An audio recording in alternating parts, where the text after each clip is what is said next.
कि 10वें नंबर से 6वें खेल गया।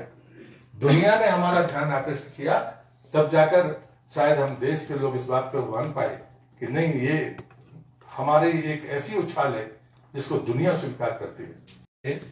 और वो पॉलिसी इस देश के लिए जरूरी है कि हम अपनी सांसद जी ने कहा था एक्ट ईस्ट, और आज चाहे रेल परियोजना हो, चाहे सड़क परियोजना हो, चाहे एयर कनेक्टिविटी हो, सारी की सारी बड़ी चीज में मानता हूं। मैं वहां पर रहा भी हूं इन 4 साल। मैं सोचता हूं इससे बेहतर काम नहीं हो सकता। तो भी प्रधानमंत्री जी ने कहा था और वो अनुभव नौजवानों के दिमाग में है। रिन्यूएबल एनर्जी की बात मैं पहले आपसे कह चुका हूं। पर्यावरण संरक्षण और संवर्धन, ये तीनों ऐसी चीजें हैं कि हम साम्राज्यवादी देश नहीं है। हमको इतनी ही जमीन पर अपनी बढ़ती आबादी की जन सुविधाओं की चिंता करनी होगी, और इसलिए रोड मैप सिर्फ 75 साल का नहीं, हमको आने वाले 100 साल के बारे में सोचना होगा कि देश की आजादी के 100 वर्ष का जो रोड मैप प्रधानमंत्री ने दिया है, उसमें ये महत्वपूर्ण बात है कि हम अपने पर्यावरण के संरक्षण के बारे में गंभीरता से विचार करेंगे, तब जाकर आने वाली पीढ़ी का भविष्य हम सुरक्षित रख पाएंगे। राष्ट्रीय सुरक्षा, इसके अब तो बॉर्डर के स्टेट है, तो मुझे लगता है कि जिस अनुभव ज्यादा होगा, चाहे वो टनल बने, चाहे हमारे बॉर्डर रोड हो, या वहां पर रहने वाले लोग हों, गांव हो, उन सब के बारे में एक अलग से हमारा रोड मैप है, इस पर तेजी से काम चल भी रहा है। राष्ट्रीय सुरक्षा सर्वोपरि है।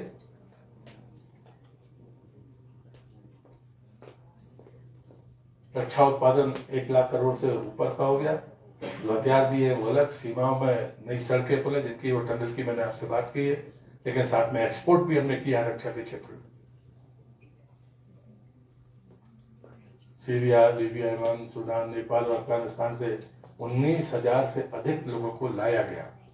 ये प्रयोग इन 9 वर्षों में हमने हमेशा कहा कि भारत का कोई भी नागरिक, अभी यूक्रेन और रूस के बीच की घटना देश और दुनिया ने सबने देखी और महसूस की है।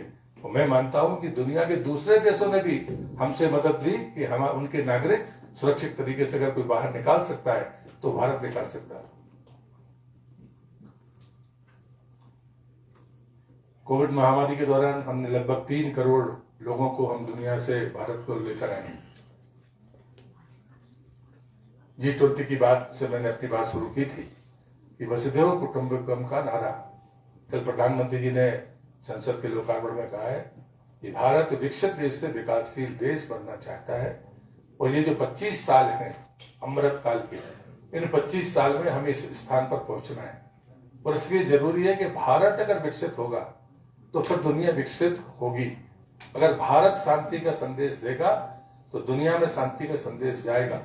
और इसलिए वसुधैव कुटुंबकम का जो स्लोगन था उसको हमने कोरोना में भी करके दिखाया कि ताकतवर अमेरिका हो चाहे जरूरतमंद ब्राजील, हमने 150 देशों को दवाइयां दी थी, तब भी हमने कभी किसी के साथ भेदभाव नहीं किया। और इसलिए G20 में अगर हमने वसुधैव कुटुंबकम का नारा दिया तो उसका परिणाम आज जो प्रतिष्ठा जिसकी बात जयराम जी ने प्रारंभ में की थी कि प्रधानमंत्री देश के, लेकिन जब उनको सम्मान मिलता है तो भारत वंशियों का जो सम्मान बढ़ता है, जो लोग देश में से बाहर रहते हैं, चाहे वो NRI हो या फिर वो नौकरी पेशा करने के लिए गए हो, मुझे लगता है कि अगर कोई हमारे बीच से जाता है तो वो जो कहेगा वो अनुभव बड़ा है। और बाकी चीजें तो हम देख ही रहे।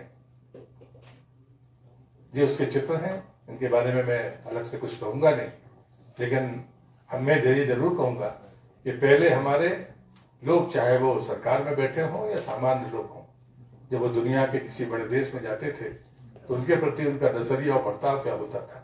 आज प्रधानमंत्री मोदी के प्रधानमंत्री काल के दौरान इन 9 वर्षों में भारत के लोग हों या भारतवंशी हों, उनके सम्मान में जो इजाफा हुआ है, जो उनका उत्साह और स्वाभिमान है, वो हमारी सबसे बड़ी उपलब्धि है।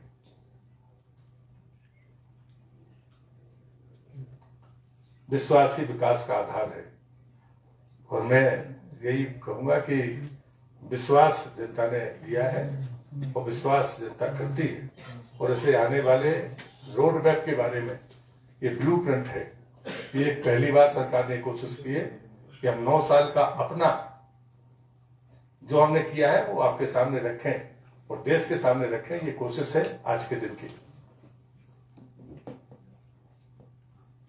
और मैं इसी के साथ धन्यवाद देता हूं और मैं अपने प्रधानमंत्री का भी आभारी हूं, अपनी पार्टी का भी धन्यवाद करता हूं, उनके प्रति आभार व्यक्त करता हूं कि मुझे इस रोड मैप को, जो 9 साल का हमारी उपलब्धियां थी, उन सबको हिमाचल की राजधानी में आप सबके बीच में रखने का मुझे अवसर मिला है। और मैं मानता हूं कि हम सब इस पर जरूर चर्चा करेंगे।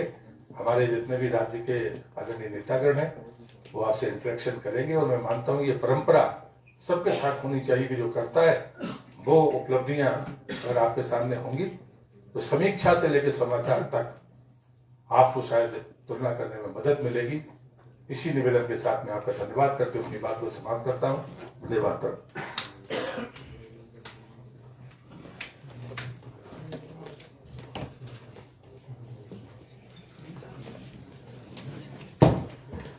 सभी साथियों से विनती, हम यहीं रहेंगे।